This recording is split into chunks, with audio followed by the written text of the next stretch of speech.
ርዕስ ለምትፈልጉ ወይም በዚህ ውስጥ ርዕስ ለምትሹ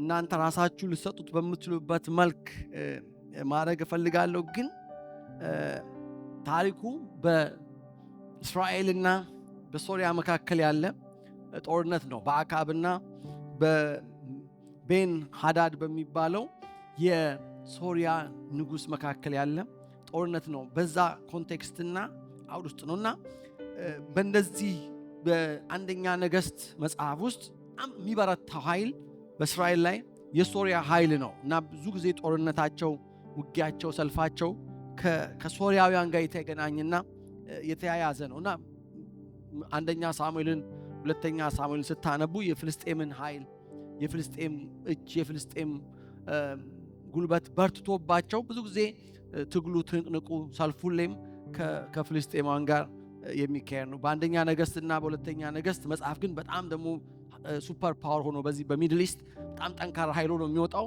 የሶሪያ ኃይል ነው። የሶሪያ ሰራዊት ነው። ብዙ ጊዜ ወደ ሰማሪያ እየመጡ ብዙ ጥፋትን በእስራኤል ላይ ያደርሳሉና ከዚህ የተነሳ እስራኤላውያኑ ሶሪያን ምንም ለማድረግ እንደማይችሉ በሶሪያ ኃይል ላይ ምንም አይነት አቅም ወይም ጉልበት እንደሌላቸው አድርገው የሚቆጥሩበት ጊዜ ነው።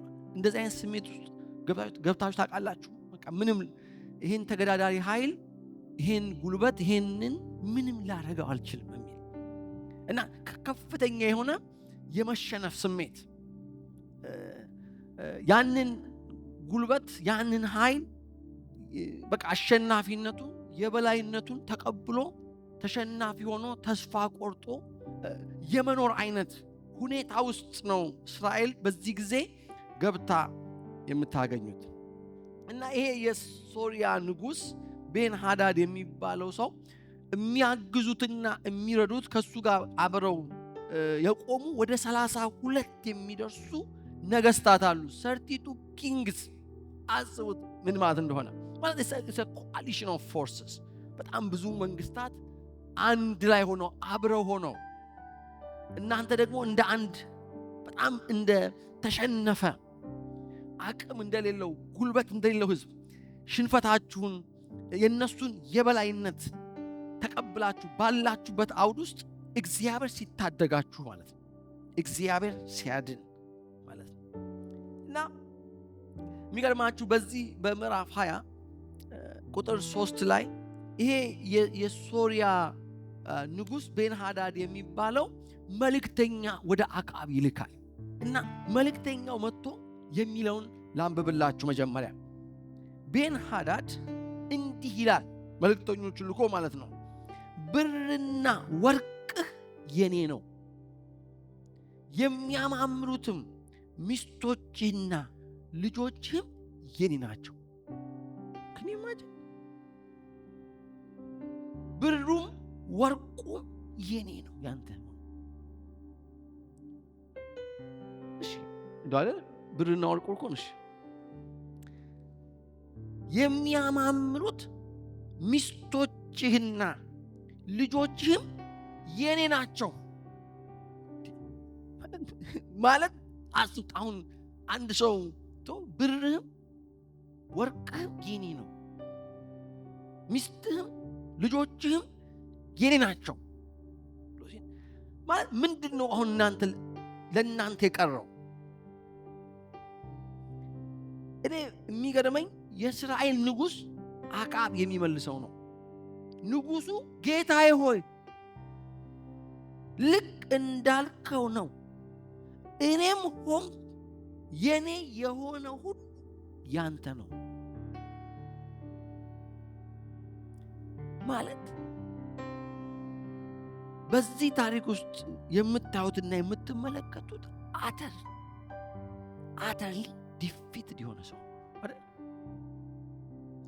ልጆችህም ሚስቶችህም ብሩም ወርቁ አተርሊ ፓወርለስ፣ ምንም ማድረግ በማትችሉበት ሁኔታ እንደገና ቁጥር 5 ላይ ይሄንን አለው ማለት እሺ በቃ ብሩም ወርቁም ሚስቶቼም ልጆቼም እነዚህ ሁሉ ያንተ ይሆናሉ አለ።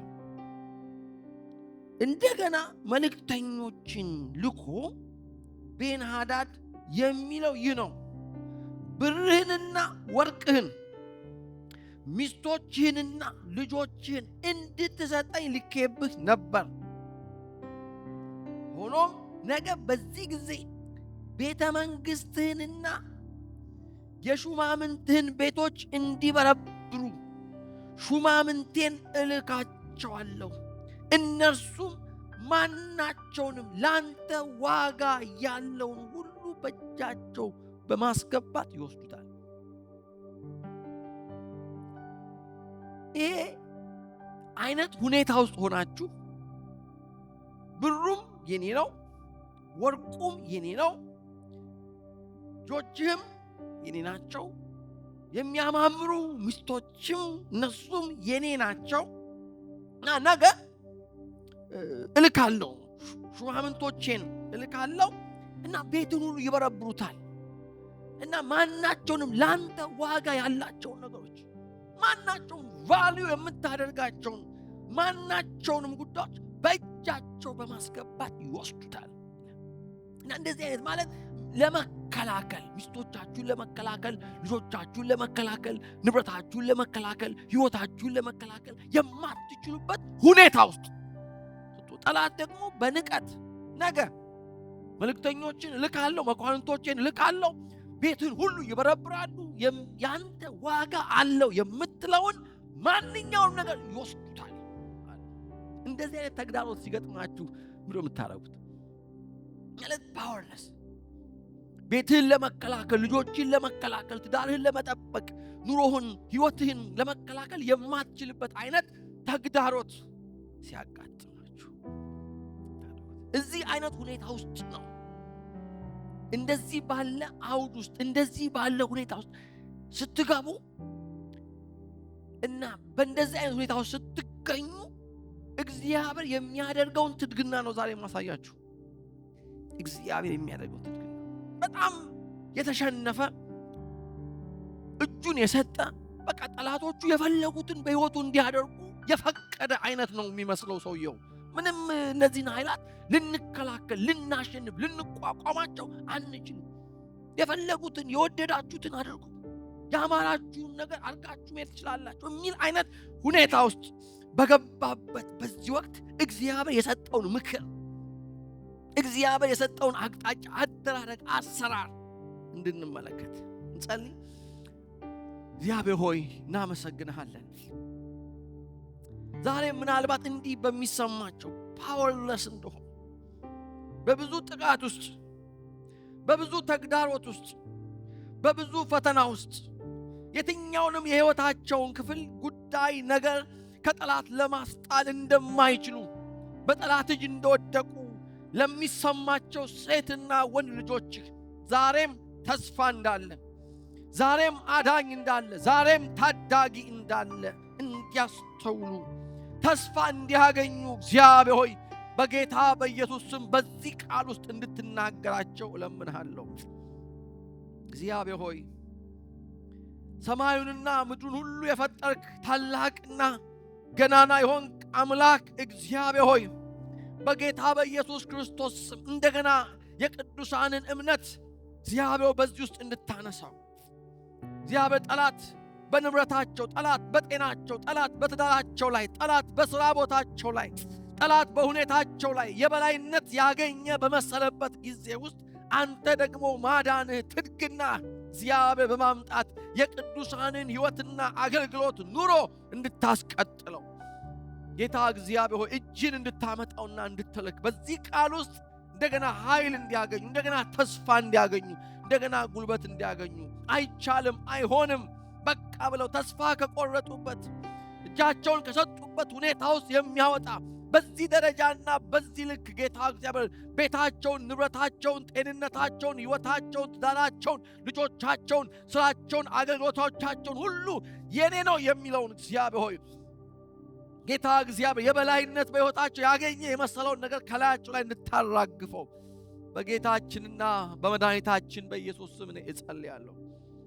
ጌታ ሆይ እጅግ አድርጌ አመሰግንሃለሁ።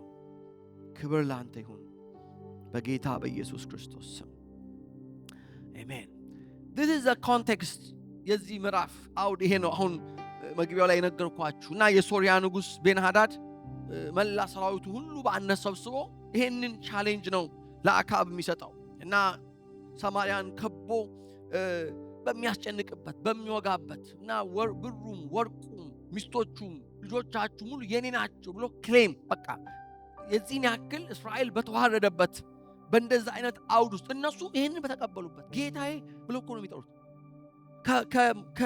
ለቤንሃዳድ ከነበራቸው የተለየ አክብሮት ፍርሃት የተነሳ ጌታዬ ሁሉ ብለው ነው የሚጠሩት። ንጉሱ ቁጥር 4 ላይ እንደምታዩት የእስራኤልም ንጉሱ ጌታዬ ሆይ ልክ እንዳልከው ነው እኔም ሆንክ የኔ የሆነው ሁሉ ያንተ ነው ብሎ የሚመልስለት በዚህ ልክና በዚህ ደረጃ የተሸነፈ የተዋረደ ንጉስ ነውና ቀጥሎ ሁለተኛው እንዳልኳችሁ እልካለሁ መኳንንቶቼን እልካለሁ ሹማምንቶቼን እልካለሁ በቃ ቤትህን ይበረብራሉ ዋጋ ያለውን በጣም አንተ ቫልዩ የምታደርገውን ማንኛው ልጆቹን ይሁን ሚስቶቹን ይሁን ብሩን ይሁን ወርቁን እንወስዳለን ብሎ ይነግረዋል።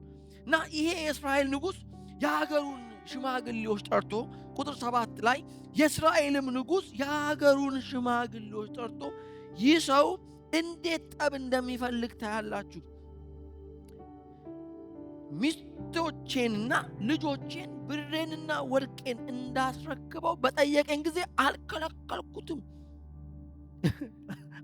ማለት ምን ማለት ነው? እኔ አልከለከልኩትም። ዛሬ ይውላችሁ እንደዚህ አይነት ሁኔታ ስትወርቁ የመከልከል የምትችሉበት አቅም አይመስልም ማለት መከልከል የሚቻል እምቢ ማለት ይሄንን ኃይል ማሸነፍ አይቻልም አይሆንም የምትሉበት የመከልከል እምቢ የምትሉበት መንፈሳዊ ቁመናና አቅም የሌለን በመሰለን በዚያ ጊዜ ማለት አጠርቶ የእስራኤልን ሽማግሌዎች በሙሉ ጠርቶ ይህ ሰው እንዴት ጠብ እንደሚፈልገኝ ታያላችሁ። እኔ ሚስቶቼንም ልጆቼንም ብሬንም ወርቄንም እንዳስረክበው በጠየቀኝ ጊዜ አልከለከልኩትም አላችሁ። ምክንያቱም ከላይ ምዕራፍ 20 ቁጥር 1 እና 2 ላይ ስታነቡ በዚህ ጊዜ የሶሪያ ንጉስ ቤንሃዳድ መላ ሰራዊቱን በአንድነት አሰባሰበ። ከእርሱም ጋር 32 ነገስታት ከነፈረሶቻቸውና ከነሰረገሎቻቸው አብረውት ነበሩ። ወጥቶም ሰማርያን ከቦ ወጋት ነው። so they are under attack ልክ አሁን እንደምታዩት በእስራኤል ኢራን አሁን ጦርነት ልክ እስራኤሎቹ የኢራንን አየር ክልል በሙሉ በቃ እንደፈለጉ ወጥተው እንደሚገቡበት አይነት ማለት እና በዚህ አይነት መከበባ ውስጥ በእንደዚህ አይነት የጥቃት ኮንቴክስት ውስጥ ነው ያለው እና አስረክብ እያለው ነው። ልጆችን አስረክብ፣ ሚስቶችን አስረክብ፣ ወርቁን ብሩን አስረክብ እና ሰሬንደር አድርጓል እኮ ሊትራሊ አይደል? ሰሬንደር ያደረገ ማለት በቃ ውሰድ ልጆቼንም ሚስቶቼንም ብሩንም ወርቁንም ዋጋ ያለው ነገር ሁሉ ውሰድ ብሎታል። የሚገርማችሁ እነዚህ የእስራኤል ሽማግሌዎች ጠርቶ ይሄ ሰው እንዴት አይነት ጠብ እንደሚፈልገኝ ታያላችሁ። ሚስቶቼንና ልጆቼን ብሬንና ወርቄን እንዳስረክበው በጠየቀኝ ጊዜ ማለት ኦልሬዲ ተከበዋል፣ በጥቃት ውስጥ ነው ያሉት። ሰው አሳልፎ እነዚህ ነገሮች ከመስጠት ውጪ ሌላ ምርጫ የለም ብሎ ባመነበት በዚያ ሁኔታ ውስጥና ነገ ደግሞ ወደ ከተማው ገብተው ሹማምንቶችን ልካለው ቤትን ይበረብራሉ፣ ብርህን ወርቅህን ልጆችንና ሚስቶችን በሙሉ ይወስዳሉ እና ሰማርያ በሶሪያ ጦር ስር ትሆናለች ትወድቃለች የሚል አይነት ትእዛዝ ወይም መልእክተኛ በመጣበት በዚያ ጊዜ ነው እነዚህን የአገሩን ሽማግሌዎች ሰበሰባቸው። ሽማግሌዎቹና ሕዝቡ ሁሉ የሚልን አትቀበለው፣ የጠየቀን እሺ አትበል። ተከቧል እኮ በጥቃት ውስጥ ነው እኮ ያለ። ምንም ሌላ መውጫ መንገድ ያለ በማይመስል በእንደዚህ አይነት ጊዜ እንዲህ አይነት እምነትና መተማመን ያላቸው ሰዎች መገኘታቸው እንዴት ይችላል? እምቢ በለው፣ እሺ እንዳትለው፣ አትቀበል፣ ሪፊውዝ አድርግ። ዛሬ ይህን ነው የምናደርገው፣ ኖ እንላለን። እግዚአብሔር አምላክ የተመሰገነ ይሁን። ቁጥር 9 ላይ ስለዚህ ለቤንሃዳድ መልእክተኞች ለጌታዬ ለንጉሱ እኔ ባሪያ በመጀመሪያ ያልከውን ሁሉ አደርጋለሁ፣ ያሁኑን ጥያቄን ግን ልፈጽመው አልችልም ብላችሁ ንገሩት። አልችልም፣ ይሄን የምትለውን አሁን የምትጠይቀውን እንዳደርግ የምትፈልገውን ይሄን አላደርግም አለ። እና በጣም ነው የተቆጣው ይሄንን ቃል ሲሰማ። እና ቁጥር 10 ከዚያም ቤን ሃዳድ ለሚከተለኝ ሰው ሁሉ ቁጥር 10 ላይ ነው የማነበው፣ የሰማርያ አፈር አንድ እፍኝ እንኳን ቢደርስ አማልክት ይህን ያድርጉብኝ ከዚህ የባሰም ያምጡብኝ ሲል ሌሎች መልእክተኞችን ወደ አካብ ላከ። ማለት የሚመጣው ሰማርያን ለመውረር የሚመጣው ሰራዊት ብዛት ብዙ ሺህ ስለሆነ እንደው የሰማርያ አፈር እፍኝ እንኳን አይደል እፍኝ ምን ያላችሁ ገብቷችኋል? እፍኝ እንኳን የሚደርሳቸው ከሆነ በጣም ብዙ ነው ብሎ ይነግረዋል።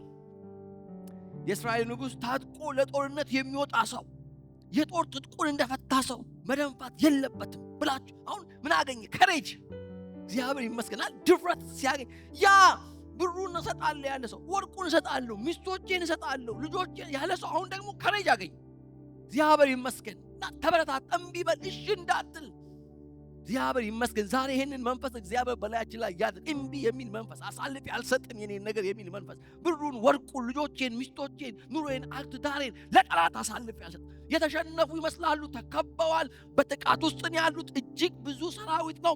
ወደ 32 የሚያክሉ መንግስታት ናቸው የከበቧቸው። በዚህ ሁኔታ ውስጥ ነው ያሉት። ግን እነዚህ የእስራኤል ሽማግሌዎች እምቢ በል፣ እሺ እንዳትል። ዋው I was encouraged። እሱም ድፍረት አገኘ ማለት ኢንካሬጅመንት አገኘ።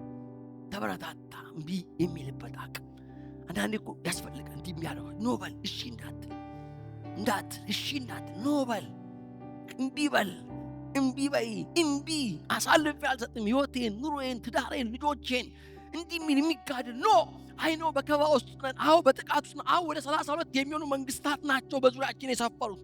አዎ ብዙ ጊዜ በዚህ ጦርነት ውስጥ ተሸንፈናል። አዎ ብዙ ጊዜ እጃችንን አሳጥተናል። አሁን ግን ኖ የሚል ስፒሪትና መንፈስ ነው በአካብ ልብ ውስጥ የምታዩትና የምትመለከቱት።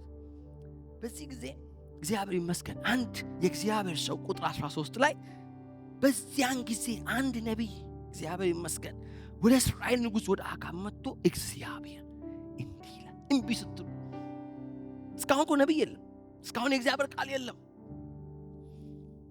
የእነዚህ ሽማግሌዎች ማበረታቻ ምክር፣ እምቢ በል፣ እሺ እንዳትል፣ አሳልፈ እንዳትሰጥ፣ ኖ በል፣ የሰራዊት ጌታ እግዚአብሔር እንደዚህ አደርጋለሁ ስለዚህ እንዲህ በለው ተብሎ አይደለም ይሄን የሚለው።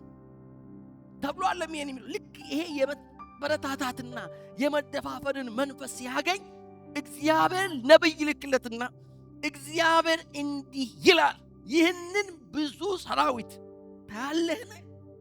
ዛሬ በእጅህ አሳልፌ እሰጠዋለሁ። ዋው የሚገርም ነው። እሰጥሃለሁ። ታያለህ? አዎ እውነት ነው። ብዙ ነው። አዎ 32 ነገሥታት ናቸው። አዎ ደንፍቷል። አዎ በንቀት ቃል ተናግሯል። አዎ ልጆቹን፣ ሚስቶቹን፣ ወርቁን፣ ብሩን አሳልፎ ሊሰጥሉ ሳይቀር ተስማምቷል። አዎ በዚህ ሁኔታ ውስጥ ሆኖ ነው እግዚአብሔር ጣልቃ የሚገባው። ታያለህ? ብዙ ናቸው አይደል? ከአቅም በላይ ናቸው አይደለም? 32 ነገሥታት ናቸው አይደል? አዎ ወደ ሰማርያ ቢመጡ ቢገቡ እንደው ለእያንዳንዱ የምድሪቱ አፈር ቢታደል እንኳን አንዳንድ እፍኝ አያገኙም አይደል? እኔ ግን አሳልፌ እሰጥሃለሁ። እስቲ ያጠገባችሁ አልሶ እግዚአብሔር ጠላቶችን አሳልፎ ይሰጣል ብላችሁ ነው። በደም እግዚአብሔር ጠላቶችን አሳልፎ ይሰጣል። ይሄ ጊዜ የፈራሃቸውን፣ የደነገጥክባቸውን፣ አልችላቸውም ያልካቸውን፣ ይወርሱኛል ያልካቸውን፣ ምንም ላደርግ አልችልም ያልካቸውን፣ ከአቅሜ በላይ ነው ያልካቸውን፣ ተስፋ የቆረጥክባቸውን እግዚአብሔር አሳልፎ ይሰጣል። አልሰማውም? ጩና አሜን በሉ። እግዚአብሔር አሳልፎ ይሰጥሻል። አዎ ተስፋ እኮ ቆርጧል። ምንም ጥያቄ ነው። ሰው ተስፋ ካልቆረጠ በስተቀር እንዴት ነው ሚስቶቹን አሳልፎ የሚሰጠው?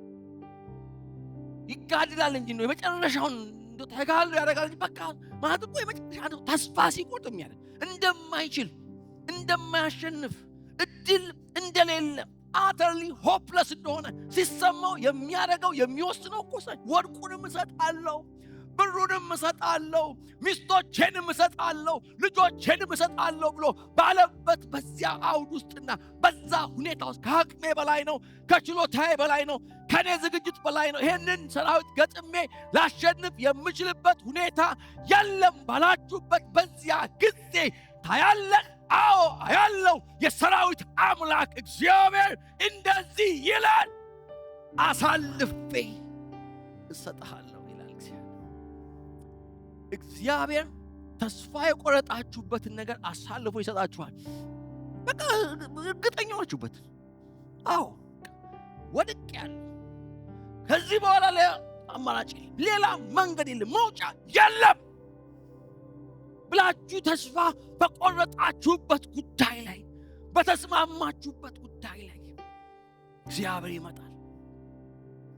በዚያን ጊዜ አንድ ነቢይ ወደ እስራኤል ንጉሥ ወደ አካብ መጥቶ እግዚአብሔር እንዲህ ይላል፣ አጠገባችሁ ያለውን ሰው እግዚአብሔር እንደዚህ ይላል በሉት። ድገሙና ንገድላችሁ፣ እግዚአብሔር እንደዚህ ይላል። ደግማችሁ በሉት፣ እግዚአብሔር እንደዚህ ይላል። ቤዛ ዓለም አይደለም፣ እግዚአብሔር እንደዚህ ይላል በሉት። ድገሙና እግዚአብሔር እንደዚህ ይላል በሉት። አሳልፌ እሰጥሃለሁ ይልሃል እግዚአብሔር። ተስፋ ተቆርጦበት ይሆናል፣ የማይቻል ይመስል ይሆናል፣ የማትወጣው ሊመስል ይችላል። የሰራዊት ጌታ እግዚአብሔር በፊት ባሉ ወራቶች፣ በፊት ባሉ ሳምንታቶች እግዚአብሔር ተስፋ የቆረጥክበትን ነገር አሳልፎ ይሰጣል። በቃ ተከብቤያለሁ፣ በጥቃት ውስጥ ነው ያለሁት፣ ልቀይረው አልችልም፣ ይሄ ሁኔታ ከአቅሜ በላይ ነው። 32 መንግስታት አንድ ላይ ሆነው መጥተውብኛል። ልጆቼንም እንካ፣ ከብቶቹንም እንካ፣ ወርቁንም እንካ፣ ብሩንም እንካ፣ ይህንንም እንካ፣ ያማረውንም እንካ፣ ዋጋ እንካ ብላችሁ በተስማማችሁበት በዛ ስምምነቱን የሚገለብጥ የእግዚአብሔር ጣት ይመጣል። ሽማግሌዎቹ እግዚአብሔር ተናግሯቸው ነው ያለም። በቃ በጣም ጥሩ ሰዎች ናቸው። እምቢ በለው፣ እሺ እንዳትለው። እንዴት ብዬ ተከበናል እኮ 32 እኮ ነገስታት ናቸው አንድ ላይ መጡ። ሰራዊቱ እኮ ብዙ ነው።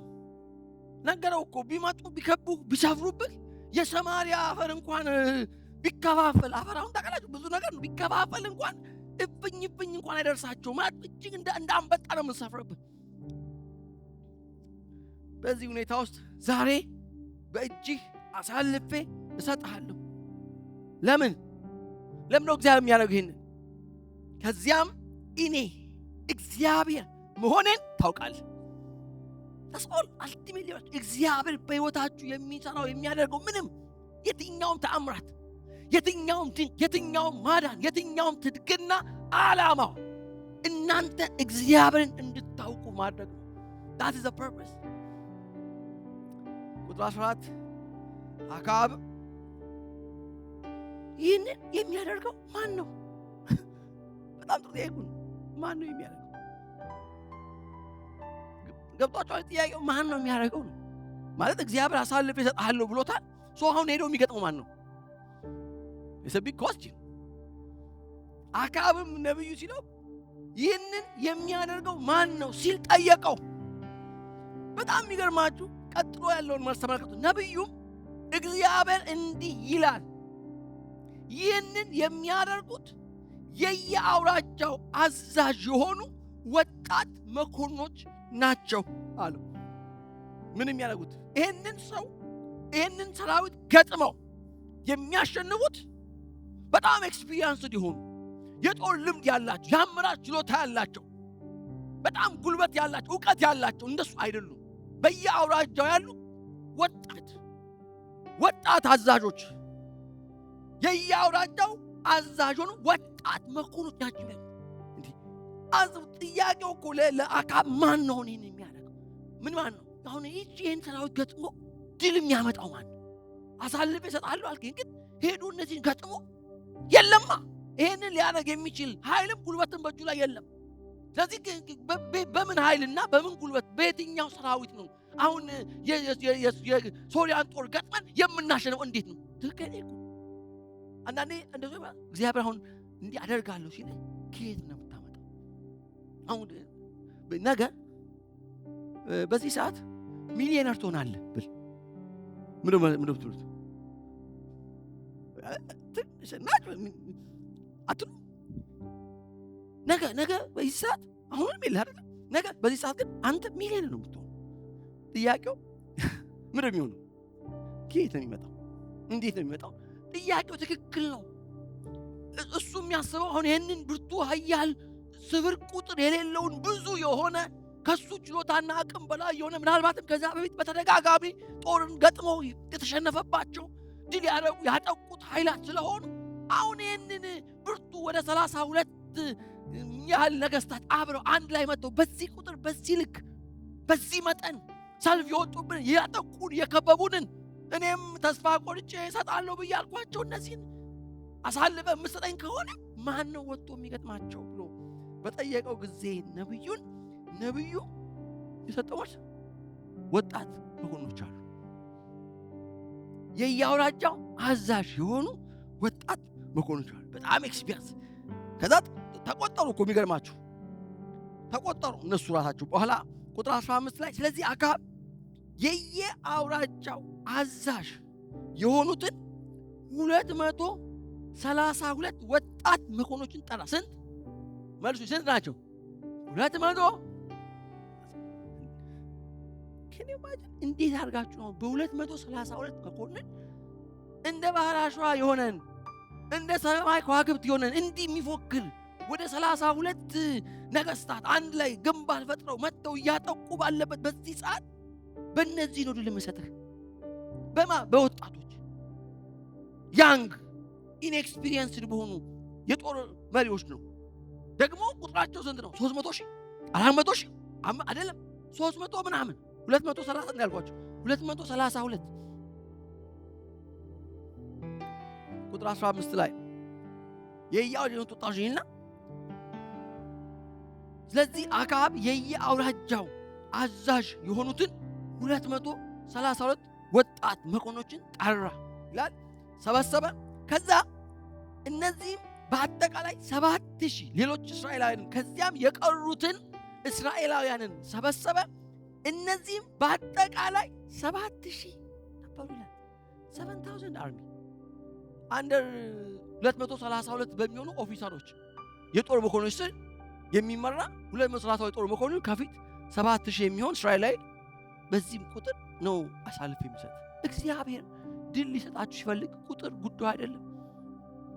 አንዳንድ እግዚአብሔር ድል ሊሰጥ ሲፈልግ እድሜ ችሎታ ጉዳይ አይደለም። ወጣቶች ምናልባትም የጦርነት ልምድ የሌላቸው እንደዚህ አይነት ብርቱ ሰልፍና ጦርነት ፊት ቀድመው ገጥመው ተዋግተው አሸንፈው የሚያውቁ ምንም አይነት የጦር ልምድ የሌላቸው ሰው ተጠቅሞ እግዚአብሔር ለእስራኤል ድል ይሰጣል እና አሳልፎ ይሰጣል። አዎ ልክ ነው። ብዙ ናቸው አይዳል። ብዙ ሰራዊት ናቸው። አዎ ይህ ብዙ ሰራዊት ታያለ። አዎ እኔ ግን በእነዚህ በ7000ዎቹ አሳልፎ ይሰጣለሁ ያለው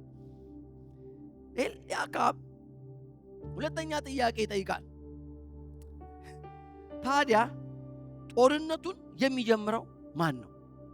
እሱም ትልቅ ጥያቄ ነው። ማን ነው የሚጀምረው? ጥይት የሚተኩሰው ማን ነው የሚያስጀምረው? እንደምታውቁት እሱ ያለው በተስፋ መቁረጥ ውስጥ ነው፣ በፍርሃት ውስጥ ነው። ማን ነው ይህንን ጦርነት የሚያስጀምረው? ማን ነው ከፊት የሚወጣው ብሎ ይጠይቀዋል ነብዩን። ነብዩም አንተው ትጀምረዋለህ።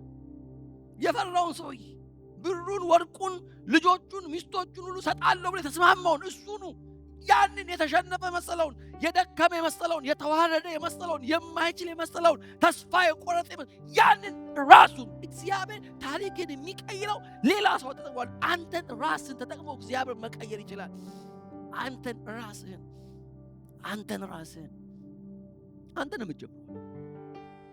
እኔ እኮ ተስፋ ቆርጫለሁ፣ አልችለውም፣ ከአቅሜ በላይ ነው፣ ብዙ ናቸው፣ ተስማምቻለሁ፣ እሰጣለሁ ብዬ እሺ ብዬ እጅ ሰጥቻለሁ እኮ ኦልሬዲ እኮ ሰው ያደረገ እኮ ነው። በቃ በልቡ የተሸነፈ በልቡ ብቻ ሳይሆን በተግባርም የተሸነፈ አሳልፎ ሊሰጥ ከተማውን፣ ብሩን፣ ወርቁን፣ ልጆቹን፣ ሚስቶቹን ምን አይነት ባል እንደሆነ እግዚአብሔር ያውቀው። ልጆቹንም ሚስቱንም ብሩንም ወርቁንም ያልፈለገው የሰማሪያ ከተማ በእነሱ እጅ መውደቋን ነው እንጂ ያልፈለገው በእነሱ እጅ መውደቋን ነው እንጂ ያልተስማማው ግን ያለውን በሙሉ አሳልፎ ለመስጠት የተስማማ ሰውዬ እሱን ራሱን እግዚአብሔር ተጠቅሞ ድል እሰጥሃለሁ፣ ድል እሰጥሃለሁ። እግዚአብሔር አንቺን ይጠቀማል፣ አንተን ይጠቀማል። እግዚአብሔር በአንተ እግዚአብሔር ይሰራል፣ በአንቺ እግዚአብሔር ይሰራል። አጠገባችኋለሁ ሶስት አንዴ ለመጨረሻ ጊዜ እግዚአብሔር አንተን ራስን ተጠቅሞ በሉት። እግዚአብሔር አንተን ራስን ተጠቅሞ ጠላቶችን አሳልፎ ይሰጣል። አንተን ራስን እግዚአብሔር ይጠቅማል። ሃሌሉያ። የደከምክ ልትመስል ትችላለህ፣ የተሸነፍክ ልትመስል ትችላለህ፣ እግዚአብሔር የማይገለገልብህ የማይጠቀምብህ ልትመስል ትችላለህ። ግን እግዚአብሔር ሲመጣ አንተን ራስን እግዚአብሔር ይጠቀማል። በኋላ ያለውን ታሪክ እንዳንተ አንብቡት። ያው ጦርነቱ ይቀሰቀሳል እና እነዚህ አውራጃ ገዦች ቁጥር 17 ላይ በግንባር ቀደምትነት የወጡት የአውራጃ አዛዥ የሆኑት እነዚህ ወጣት እግዚአብሔር ሞቲቬት አደረጋቸው እና ሰልፍ ወጡ እና እግዚአብሔር የሚገርማችሁ እንደዛ ብዙ የነበረ በጣም ብዙ የመሰሉትን እነዛን ሁሉ ሰራዊት እግዚአብሔር በእጆቻቸው አሳልፎ ሰጣቸው። It's amazing። ተበታተነ ጦሩ ሸሹ ማለት ነው። የሚገርማችሁ ቁጥር 26 ይሄ ጦርነት በዚህ አይበቃም።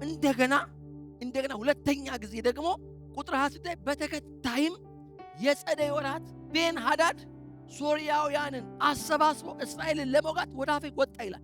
ከዛ በፊት እኛ የተሸነፍነው ይላሉ አናላይዝ ያደረጉት ማለት ነው። እኛ የተሸነፍነው ይሄ አምላካቸው የተራራ ላይ አምላክ ስለሆነ ነው። ተራራ ላይ ሲዋጉ የሚረዳ እንደምታውቁት እንግዲህ በአሕዛብ አማልክቶች ልዩ ናቸው። አንዳንዱ የተራራ ነው አይደል? አንዳንዱ የሸለቆ ነው። የሸለቆ ተራራ ላይ ሲወጣ አይችልም። በጣም እኮ የሚገርም ነው። የፈኒ እኮ ጋድስ ናቸው። አገብቷቸዋል። የሸለቆ ደግሞ ተራራ ሲያጋጥም አይችልም። የተራራው ደግሞ ሸለቆ ላይ ሲሆን አይችልም። በጣም ብዙ አይነት ናቸው አማልክቶች። ለተራራ ለብቻ አለ፣ ለሸለቆ ለብቻ። የኛ አምላክ የተራራማ አምላክ ነው፣ የሸለቆ አምላክ ነው፣ የከፍታ አምላክ ነው፣ የዝቅታ በሁሉ ቦታ የሚሰራ አምላክ ነው። እና እነሱ የሚያውቋቸው አማልክቶች እንደዚህ ናቸው። ቦታ፣ ጊዜ፣ ሁኔታ እንደሱ አይነት ምቹ ነገር የሚፈልጉ አንዳንዶቹ ተራራ ይመቻቸዋል፣ አንዳንዶቹ ሸለቆ፣ አንዳንዶቹ በጋ ይመቻቸዋል፣ አንዳንዶቹ ክረምቱን ይሸነፋሉ፣ በጋ ሲሆን ያሸንፋሉ። ሲዝንስ ማለት ነው። እና እንደነዚህ አይነት አማልክት ናቸው። እና የአሕዛብ አማልክት ብዙ አይነት ነው። አንዳንዱ የፈርቲሊቲ ነው። ለሁሉ አይነት እኮ ነው አማልክት ያላቸው። ይሄ የፈርቲሊቲው የሌላ ጉዳይ ኤክስፐርት አይችልም። ይሄው በሕክምና ታውቃላችሁ ብዙ አይነት ባለሙያዎች አሉ። የዚህ ሀገር ደግሞ ልክ የለውም። እዚህ እኮ የጣት የምን ሁሉ አጠቃላይ ስፔሻላይዜሽኑ ልክ በጣም ስፔሻላይዝ ከማድረጋቸው ብዛት ማለት ነው። የልብ፣ የኩላሊት፣ የአይን፣ የጆሮ፣ የምን የኢንቲም እያልክ ትቀጥላለህ ማለት እና እዚህ ሀገር ነው ታውቁት። የጆሮውን ስታማክሩስ ለሌላ አላቅም እኔ ይሄን ሌላ አማክር የሚላችሁ ልክ እንደዚህ ናቸው። የአሕዛብ አማልክት በቃ የተለያየ አይነት ተግባር የሚፈጽሙ የሚሰሩ ናቸው። አንዱ የሚሰራው አምላክ ሌላኛው አይችልም። የኛ አምላክ ግን ሁሉን የሚችል አምላክ ነው። ኤልሻዳይ ነው። ጠዋት እኔ እንዳለችው እኔ ማን ነኝ? እኔ ኤልሻዳይ ነኝ። እኔ ሁሉን ምንም ማድረግ አምላክ የምችል አምላክ ነኝ። ስለዚህ እነዚህ የሶሪያ ሰዎች የንጉሱ አማካሪዎች የተሸነፍከው ይሉታል። የተሸነፍከው ይሄ አምላካቸው የተራራ አምላክ ስለሆነ ነው። እና ደግሞ የእግዚአብሔር ሰው ነብዩ እስራኤልን ያዘጋጃታል። ቁጥር 22 ላይ ከዚያም በኋላ ነብዩ ወደ እስራኤል ንጉስ መጥቶ በሚመጣው የጸደይ ወራት የሶሪያ ንጉስ ተመልሶ ይመጣባልና በርታ፣ ምን ማድረግ እንዳለብህ ወቅ ይለዋል። እግዚአብሔር ይመስገን አዘጋጅቶታል። ኦልሬዲ ቀድሞኑ ማለት በርታ፣ ዶንት ሉዝ ሃርት።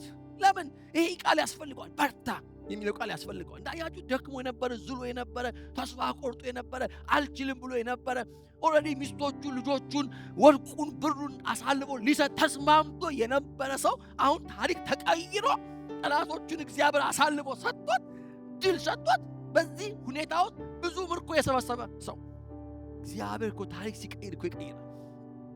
አስቡት እንት የነበረ ሰው አሁን በጣም የተሸነፈ በቃ ተስፋ የቆረጠ ስሜቱ የወረደ ሰው በነገር ምስታገኝ ደስ ብሎት ለምልሙ ሐሴት እያደረገ ስታገኝ what a God we serve።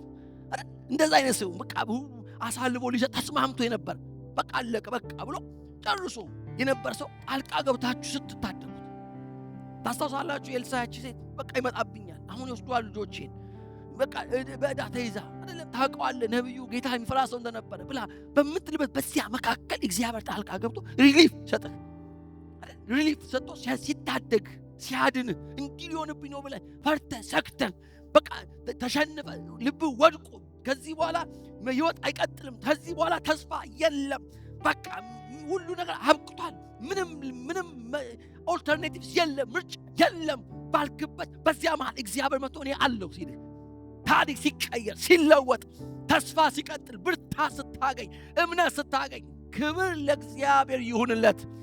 ለእግዚአብሔር ክብር ሲያምጡት እግዚአብሔር አምላክ የተመሰገነ እንደገና ኃይል የሚሰጥ እንደገና ጉልበት የሚሰጥ እንደገና ብርታት የሚሰጥ እንደገና አቅም የሚሰጥ እግዚአብሔር ለዘላለም የተባረከ ይሁን። በርታ። አጠገባቸውን ሰው በርታ በሉት። ድገሙና በርታ በሉት። እግዚአብሔር አለ፣ በርታ። እግዚአብሔር ካንተ ጋር ነው፣ በርታ። እግዚአብሔር አይተውህም፣ በርታ። እግዚአብሔር ይዋጋልሃል፣ በርታ። ክብር ለመንፈስ ቅዱስ ይሆንለት። በርታ አለ እና እንዳልኳችሁ በጸደይ ወር in the month of the spring they came back። ምክንያቱም ለምንድን ነው ይሄ ሆነው? ይሄኛው አምላክ የተራራው አምላክ ነው እና ተራራማ ቦታ ላይ ይቀነዋል አይደል? እና አሁን ደግሞ በሸለቆ ብንዋጋ እሱ አምላካቸው የተራራ አምላክ ስለሆነ በሸለቆ ውስጥ ውጊያና ሰልፍ ስለማይችል የሸለቆ ስለማይስማማው አሁን ልናሸንፋቸው እንችላለን ብለው እንደገና ሁለተኛ ጊዜ አሰባስበው እንደገና ጦራቸውን አደራጅተው ታሪክ ውስጥ ታያላችሁ። ጦራቸውን አደራጅተው ሲሞታላችሁ የእግዚአብሔር ሰው ቁጥር 28 የእግዚአብሔር ሰው ወጥቶ ለእስራኤል ንጉሥ እግዚአብሔር እንዲህ ይላል፣ ሶርያውያን እግዚአብሔር የኮረብታ እንጂ የሸለቆ አምላክ አይደለም ብለዋልና ይህንን ስፍር ቁጥር የሌለውን ሰራዊት በእጅህ አሳልፌ እሰጠዋለሁ። በድጋሚ አሁንም እሰጠዋለሁ። እግዚአብሔር እንዲህ ብለዋል። ሶርያውያን እንዲህ ብለዋል። እግዚአብሔር ይሄ የነሱ አምላክ የኮረብታ ነው እንጂ የምን የሸለቆ አይደለም ብለዋል። የሚገርማችሁ እዚህ ሰልፍ ላይ ሲወጡ ዘዌይ ይሄ ጸሐፊ የእስራኤልን ሰራዊት ዲስክራይብ ያደረገበት መንገድ በጣም ነው የሚገርመው። ቁጥር 29 በየሰፈሩበትም ቦታ 7 ቀን ከተፋጠጡ በኋላ በሰባተኛው ቀን ጦርነቱ ተጀመረ ይላል እና እስራኤል በዚህ ወቅትና በዚህ ጊዜ በፊታቸው ሲሰፍሩ ጸሐፊው የገለጠበት መንገድ 2 የፍየል መንጋ ሰማችኋል አይነት እንደዛ አድርጎ ነው የሚያቀርባቸው። በጣም ጥቂት አስቡት። እኮ እዚህ ጋር የምታዩት እኮ ሰራዊት እኮ ብዙ ነው። ስፍር ቁጥር ጸሐፊው ነብዩ የሚለው ስፍር ቁጥር የሌለውን ሰራዊት እኔ በእጅ አሳልፌ እሰጣለሁ። እነሱ እኮ በፊታቸው እኮ ብታዩአቸው እኮ በጣም ትንሽ ናቸው። ቁጥር 10 እስራኤልም እንዲሁ ተሰብስበው ስንቅ ከተሰጣቸው በኋላ ሊገጥሟቸው ተሰልፈው ወጡ። ሶርያውያን አገር ምድሩን ሞልተውት ሳለ ይላል። ይሄ ኮምፓራይዝን ለምን ያስፈለገው? ቁጥር ዋጋ የለው፣ እድሜ ዋጋ የለው፣ ኤክስፒሪየንስ ዋጋ የለው። እግዚአብሔር ከእናንተ ጋር ሲሆን እግዚአብሔር አብሯችሁ these are mighty armies። የሶርያ አርሚ እጅግ በጣም ብዙ። ጸሐፊው ዝም ብሎ አለም ይሄንን የሚጠቀሙ ይሄን ቃል የሚጠቀሙ ብዙ ናቸው። ስፍር ቁጥር የላቸውም። በጣም ብዙ ናቸው። ታያለ ሰራዊቱ ብዙ ነው የሚለው እስራኤል የሚያድነው እግዚአብሔር በቁጥር እንዳልሆነ፣ በሰልፍን ብዛት እንዳልሆነ፣ በሰራዊት ብዛት እንዳልሆነ እንዲያምን አምላካችን ተአምረኛ አምላክ እንደሆነ እንዲያምኑ። አንዳንዴ ለሰልፍ ሲወጡ ብዙ ሺህ ይዘው ይወጣሉ። መልስ ይላል እግዚአብሔር። እኔ በስጭን በፈረስ አልት በሚተማመን ደስ አይለኝም ይላል እግዚአብሔር። እኔ ብቻዬን አምላክ ነኝ። እኔ እንደሆንኩ የምታውቀው መቼ ነው? እኔ መሆኔን የምታውቀው በዚህ መንገድ ከሆነ ብቻ ነው። አለዛ ምንድን ነው የምትለው? ሰራዊቴ ነው የምትለው። አለዛ ጉልበቴ ነው የምትለው። አለዛ ልምዴ ነው ትላለህ። አለዛ እውቀቴ ነው ትላለህ። ግን ያንተ እውቀት በማይሰራበት ጊዜ፣ ያንተ ቁጥር በማይሰራ፣ ያንተ ገንዘብ በማይሰራበት ጊዜ እግዚአብሔር ሲመጣስ እግዚአብሔርን ታውቀዋለህ። አሜን። እግዚአብሔርን ማወቅ ይቻላል። እና ሶርያውያን አገር ምድሩን ሞልተውት ሳለ እስራኤላውያን ግን እንደ 2 ትናንሽ የፍየል መንጋ ሆነው ከፊት ለፊታቸው ሰፈሩ ይላል። እስቲ ስዕል ካለ ሳሉት እስቲ ይታያቸዋል። ሶርያውያንን እንዴት ናቸው ይላል? እንደ ምድሩን ሁሉ ሞልተውት፣ እስራኤል ደግሞ እንደ ሁለት የፍየል መንጋ ሆኖ እንዲሁ ራሱ ሲመለከቱት ራሱ ለዓይንም አያምርም። can you imagine? ምን እንዴትስ ነው ቆይ እንደዚህ ምድርን ከሞላ እጅግ ብዙ ከሆነ ሰራዊት ጋር ለማቅጣም ስታስብ ሁለት የፍየል መንጋ ስንት ማለት ነው? I don't know ስንት ነው? ሁለት የፍየል መንጋ ማለት 20 30 40 100 I don't know እጅግ ጥቂት ቁጥር። እግዚአብሔር ግን እንዲህ አላቸው፣ ሶርያውያን እግዚአብሔር የኮረብታ እንጂ የሸለቆ አምላክ አይደለም ብለዋልና ይህንን ስፍር ቁጥር የሌለውን ሰራዊት በእጅ አሳልፌ እሰጣለሁ፣ አንተም እኔ እግዚአብሔር መሆኔን ታውቃለህ አለው። እና ቀጥሉና ስታነቡት እግዚአብሔር በእንደዚህ አይነት ቁጥር ሁለት የፍየል መንጋ በሚያክል ከ30 ከ100 ምናልባት 200 በማይበልጡ ሰዎች እግዚአብሔር ምድርን የሸፈነውን ያንን የሶርያን ሰራዊት ድል ሲያደርግ ትመለከታላችሁ። በኋላ ላጠቃለው መጨረሻ በቃ ወደ እርቅ ልመና ውስጥ ይገባል እና ቤን ሃዳድ ይሸሻል እና እርቅ ይለምናሉ። ሹማምንቱ እንደዚህ ሲመክሩ ነበር። ይኸው የነሱ አምላክ የኮረብታ አምላክ አይደለም፣ የነሱ አምላክ የሸለቆ በዚህኛው ብትዋጋ በዚህ ብቱ እያሉ ስልት የሚያወጡ አሁን ደግሞ ሌላ ምክር ይመክሩታል ንጉሡን። ቁጥር 31 ሹማምንቱ የእስራኤል ቤት ነገስታት መሐሪዎች መሆናቸውን ሰምተናል። እግዚአብሔር ይመስገን። ከየት ወዴት እንደመጣሁት እጁን ከሰጠ ሰው እጁን የሰጠ ሰው ምን ሆነ? መሐሪ፣ ይቅርታ ሰጪ። ይሰማችኋል?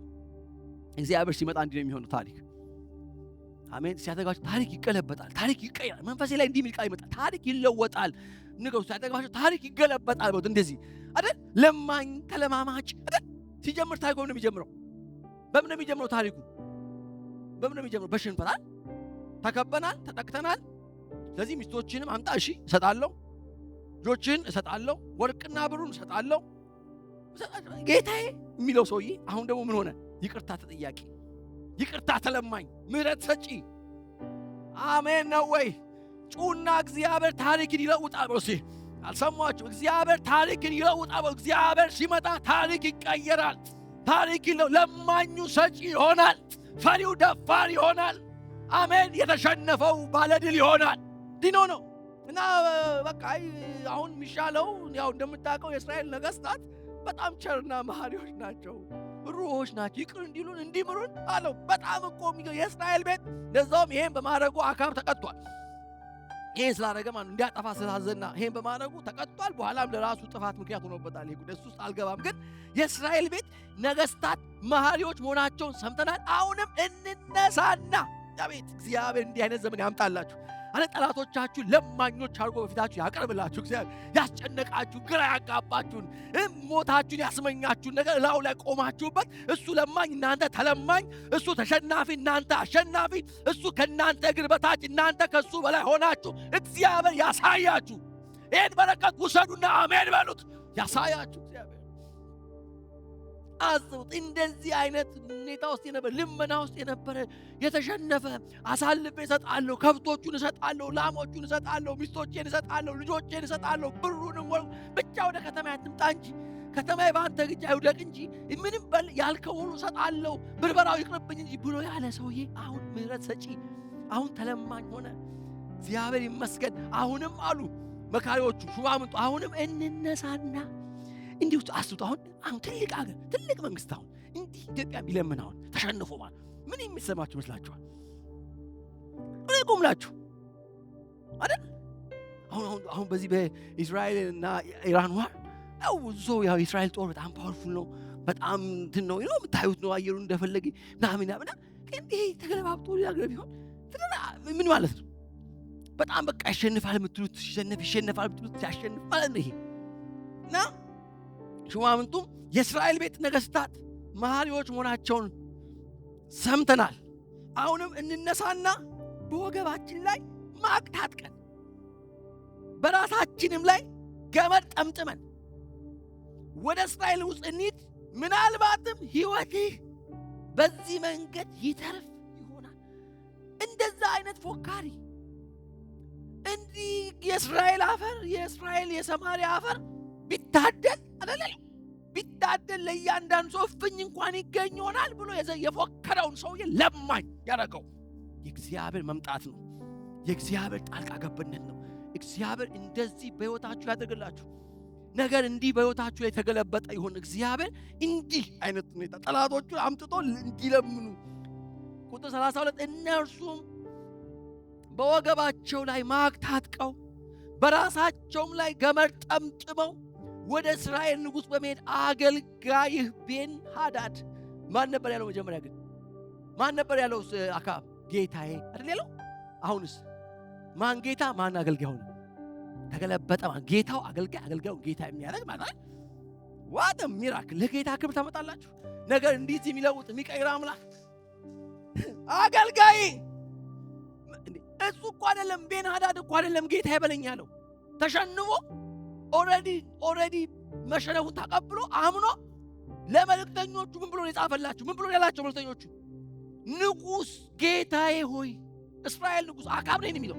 ንጉሡ ጌታዬ ሆይ፣ ንጉሡ ጌታዬ ሆይ ልክ እንዳልከው ነው፣ እኔም ሆንኩ የኔ የሆነ ሁሉ ያንተ ነው ያለው ሰውዬ አሁን ደግሞ ምን ይጠይቃል? ይለምናል። ይቅር በለኝ፣ ማረኝ፣ ተሳስቼ ነው መስሎኝ ነው፣ እምረታህ መስሎኝ ነው፣ ሰራዊቴን ተማምኜ ነው። እኔ እኮ የእናንተ አምላክ አንዴ ተራራ ላይ አንዴ ሸለቆ ላይ የሚቀያየር መስሎኝ ነው። ለካ የእናንተ አምላክ ሁሉን የሚገዛ አምላክ ነው። ሁሉን የሚችል አምላክ፣ የተራራ አምላክ ነው፣ የሸለቆ አምላክ ነው፣ የሚያድን አምላክ ነው፣ የሚታደግ አምላክ ነው። ታሪክ የሚገርም። ይቅር በለኝ፣ ማረኝ። Our God is a great God. ጩና እስቲ እግዚአብሔር ትልቅ ነው በሉ እስቲ። አልሰማችሁም? በጌታ በኢየሱስ እግዚአብሔር ትልቅ ነው በሉ እስቲ።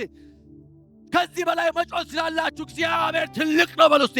እግዚአብሔር ትልቅ፣ ታሪክ የሚቀይር ጌታዬ የተባለውን አገልጋዬ የሚያስብል ማለት ነው። የበላይ የነበረውን ከታች የሚያደርግ፣ ከታች የነበረውን ከላይ የሚያደርግ፣ ታሪክን እንዲህ የሚገለባብጥ አምላክ በዚህ ሳምንት በእናንተም ቤት እንደዛ ነገር የተገለበጠ ይሆን። አልሰማችሁም? አሜን በሉ። ነገር እንደዛ የተቀየረ ይሆን። ጌታዬ ያላችሁት አገልጋያችሁ ይሆን። ከላይ የሾማችሁት ከእናንተ እግር በታች ይሆን።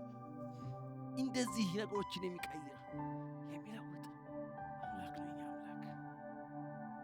አሜን።